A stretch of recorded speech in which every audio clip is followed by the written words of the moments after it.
Hello students, in today's lecture we are going to learn about basics of direct indirect narration.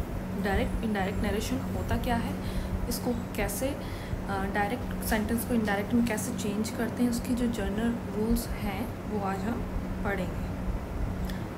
Meaning of direct indirect, जो ये direct और indirect narration होता है इसको हम direct और इनडायरेक्ट स्पीच भी कहते हैं, यानी नरेशन को हम स्पीच भी कह सकते हैं. डायरेक्ट स्पीच क्या होगा?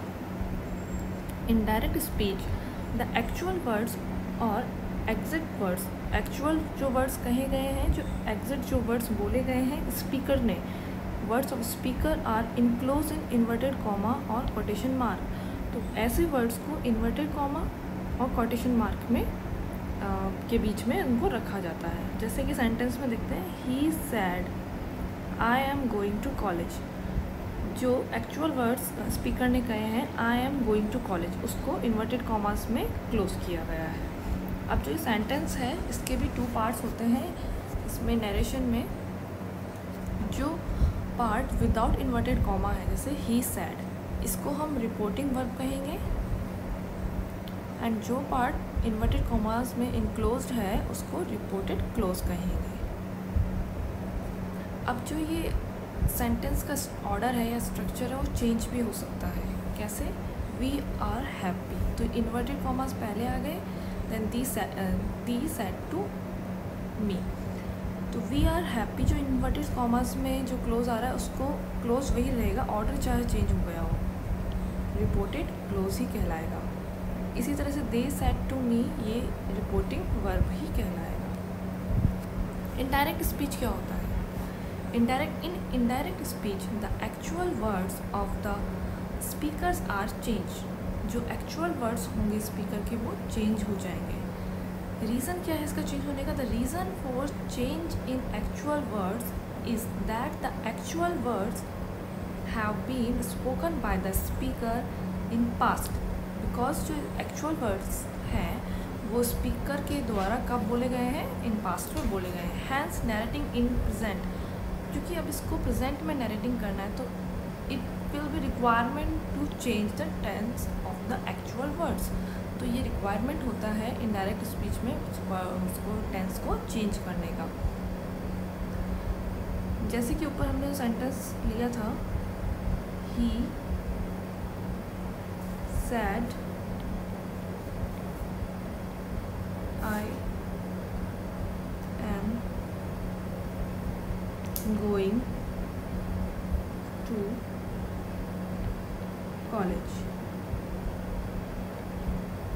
ये तो डायरेक्ट स्पीच हो जाएगा. अब इसको हम इनडायरेक्ट में चेंज करेंगे. तो यहाँ पे आई एम गोइंग रिप्रेजेंट कर रहा है प्रेजेंट कॉन्टिन्यूस टेंस को. अब इसको हम प्रेजेंट में नरेट करेंगे इसको, तो इसका जो टेंस है वो चेंज होगा. यहाँ देखेंगे हम, he said that he was going to college. तो यहाँ पे जो टेंस है वो चेंज है. ये चेंज कैसे होगा, कौन सा टेंस किस में चेंज होगा, उसको हम डिटेल में आगे स्टडी करेंगे. तो यहाँ कुछ रूल्स हैं, कुछ स्टेप्स हैं जिनको हम फॉलो करेंगे डायरेक्ट स्पीच को इनडायरेक्ट स्पीच में कन्वर्ट करने के लिए. फर्स्ट स्टेप है इसमें, note the tense of the reporting verb. Reporting verb के टेंस को नोट करेंगे, then decide the tense of the indirect speech. उसी से ही इनडायरेक्ट स्पीच का जो टेंस है वो डिसाइड होगा, यानी उसके अकॉर्डिंग ही वो चेंज होगा. स्टेप सेकंड है, change the time place to indicate the actual time place meant by the speaker. जो भी टाइम प्लेस मेंशन है इनडायरेक्ट में उसको स्पीकर के मीनिंग के अकॉर्डिंग वो टाइम और प्लेस भी चेंज होगा. Third, use the appropriate pronoun. Appropriate pronoun का भी यूज़ होगा, सब्जेक्ट एंड ऑब्जेक्ट के अकॉर्डिंग उसमें चेंज होगा जब हम डायरेक्ट से इनडायरेक्ट बनाएंगे. Use the proper structure word order for the sentence. और एक प्रॉपर स्ट्रक्चर वर्ड ऑर्डर होगा सेंटेंस का. Now let us consider these steps in details one by one. First step is deciding the tense and conversion of verb. tense को हम कैसे decide करेंगे and verbs को कैसे चेंज करेंगे उसको हम पढ़ेंगे.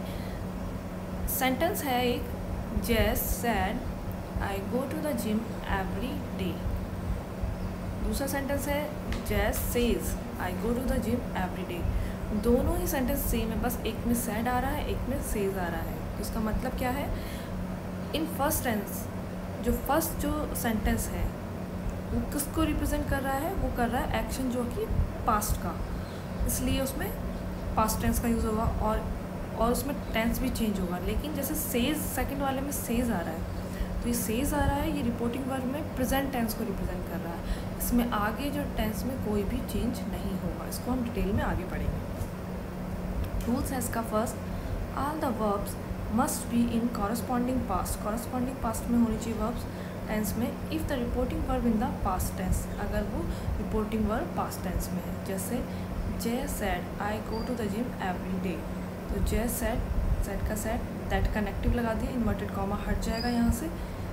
ही वेंट गो, तो प्रेजेंट को हमने पास्ट में चेंज किया, to go gym every day. Second rule है, if the reporting verb is in present and future tense. यहाँ तो जो रिपोर्टिंग वर्ब थी वो किस में थी, पास्ट टेंस में, ऊपर वाले में ये पास्ट टेंस में आ रहा है, पास्ट टाइम में, पास्ट टेंस में। अब जो ये नेक्स्ट रूल है इसमें क्या बता रहा है, ये कि किस में होना चाहिए, प्रेजेंट या फ्यूचर टेंस में। तो इस सेंटेंस में Jay says I go to the gym every day, ये किस में है, प्रेजेंट टेंस। तो ये कैसे चेंज होगा, Jay says that connective he goes to gym every day, तो टेंस का कोई चेंज नहीं हुआ है, बस सब्जेक्ट के अकॉर्डिंग वर्ब आ गया है। ऐसे ही है, उसके साथ में गोज़ लगेगा, तो यहाँ पे उसको लिख दिया है। फ्यूचर की बात करेगा, फ्यूचर आ रहा हो रिपोर्टिंग वर्ब में, जे विल से, तो विल किसको इंडिकेट कर रहा है, फ्यूचर टेंस को,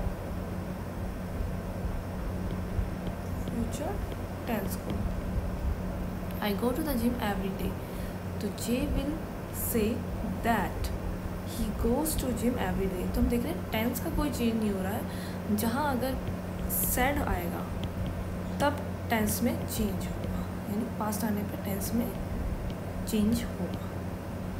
note, if the reporting verb have object, अगर रिपोर्टिंग वर्ब में ऑब्जेक्ट है, जैसे कि ये था जे सैड, तो उसमें आगे कुछ ऑब्जेक्ट जाए, टू मी आ जाए, तो ये ऑब्जेक्ट मिल गया हमें। तो ऑब्जेक्ट होने पर से का तो क्या हो जाएगा, टेल, सेज का टेल्स, सैड का सैड। अब इसमें आगे क्या करेंगे, रिमूव टू, जो इसमें टू दिया है उसको हम रिमूव कर देंगे, and write object as it is, और जो ऑब्जेक्ट होगा उसको वैसे का वैसे लिखेंगे, जैसे जे सैड मी, टोल्ड मी भी कर सकते हैं इसको। यूज़ कंजक्शन दैट, अब इसके साथ में क्या लग जाएगा, that conjunction. Write remaining sentence as it is without change in tense, और बाकी का जो सेंटेंस है हम उसको विदाउट चेंज इन टेंस में कर देंगे जब प्रेजेंट में और फ्यूचर में दिया हो।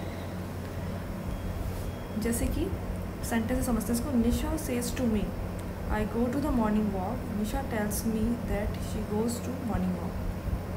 अब इसमें ध्यान दें, Nisha says to me present है, तो हमने सेज का टेल्स कर दिया, इसमें ऑब्जेक्ट आ रहा है इसलिए हमने इसको टेल्स किया है, मी ऑब्जेक्ट यू के लिख दिया, दैट हमने कनेक्टिव लगा दिया, उसके बाद में आई किसके अकॉर्डिंग चेंज होगा, इसके अकॉर्डिंग जो नाउन प्रोनाउन का है उसको हम डिटेल में आगे स्टडी करेंगे।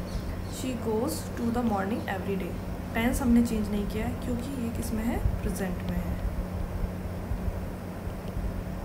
Note, if reporting verb has past tense make change in pronoun, tense, words, time, place and reported clause में ये सब चेंजेस भी होंगे अगर जो रिपोर्टिंग वर्ब है वो किस में हो, पास्ट टेंस में हो। सेंटेंस से समझते हैं इसको, विवेक सेड टू मी, अब ये पास्ट टेंस में है और इसमें ऑब्जेक्ट भी आ रहा है me, I am going by train today. अब इसको हमें चेंज करना है, तो विवेक टोल्ड, सैड का टोल्ड हो जाएगा, मी का मी आ जाएगा, टू को हम हटा देंगे, दैट कनेक्टिव लग जाएगा, मी ही, तो ये ही आ रहा है विवेक के अकॉर्डिंग, ही गोज। तो जो ये आई एम गोइंग है टेंस प्रेजेंट कंटिन्यूस, ये किस में चेंज हो रहा है, पास्ट कंटिन्यूस टेंस में चेंज हो रहा है, बाय ट्रेन, टुडे का दैट डे हो जाएगा। ये सब चीज़ें हम कौन सा टेंस किस में चेंज हो रहा है, टाइम और प्लेस है वो किस में चेंज हो रहा है, इसको हम डिटेल में आगे पढ़ेंगे। Conversion of tense, change in tense. अब टेंस कैसे चेंज होगा उसको हम देखते हैं। Simple present tense, simple present tense का मतलब हो गया यहाँ पे वर्ब की तो फर्स्ट फॉर्म एंड एस या ईएस। पास्ट का मतलब second form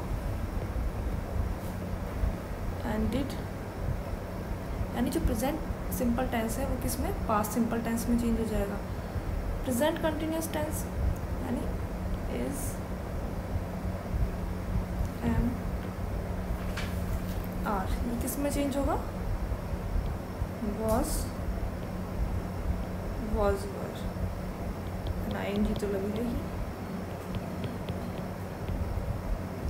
present perfect tense, present perfect tense का मतलब हुआ है हैज़, हैव, वर्ब की थर्ड फॉर्म। ये किस में चेंज होगा, हैड प्लस वर्ब की थर्ड फॉर्म में चेंज होगा।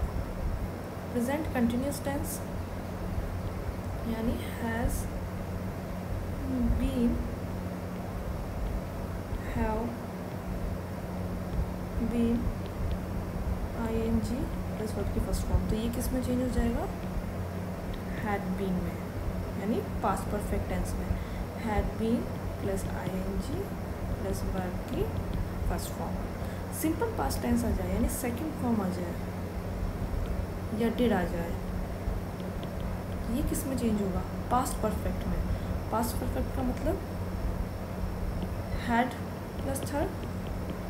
अगर पास्ट कंटिन्यूस आ जाए यानी वॉज वर आ रहा है सेंटेंस में, डायरेक्ट सेंटेंस में वॉज वर प्लस आईएनजी, तो ये किस में चेंज होगा, पास्ट परफेक्ट कंटिन्यूस टेंस में। तो ये हो जाएगा हैड बीन प्लस आईएनजी में। पास्ट कंटिन्यूस चेंज का कोई भी चेंज नहीं होगा, वो वैसे का वैसा रहेगा। Now come to the changes of modals. Modals में किस तरह से चेंज होगा उसको हम देख लेते हैं। विल और शैल दिया हो तो उसका क्या होगा, वुड हो जाएगा इनडायरेक्ट स्पीच में। कैन का कुड में चेंज कर देंगे, मे का माइट में चेंज करेंगे, विल शैल हैव का वुड हैव में चेंज करेंगे, विल शैल हैव बीन को वुड हैव बीन में चेंज कर देंगे, एंड मस्ट को मस्ट या हैव टू में चेंज कर देंगे। तो आज हमने कुछ बेसिक रूल्स हैं जो नरेशन के बारे में पढ़े हैं। आगे की जो प्रोनाउन को कैसे चेंज करना है और जो अफर्मेटिव में कैसे हम नरेशन को बनाएंगे, डायरेक्ट से इनडायरेक्ट में कैसे चेंज करेंगे, उसको हम नेक्स्ट क्लास में पढ़ेंगे।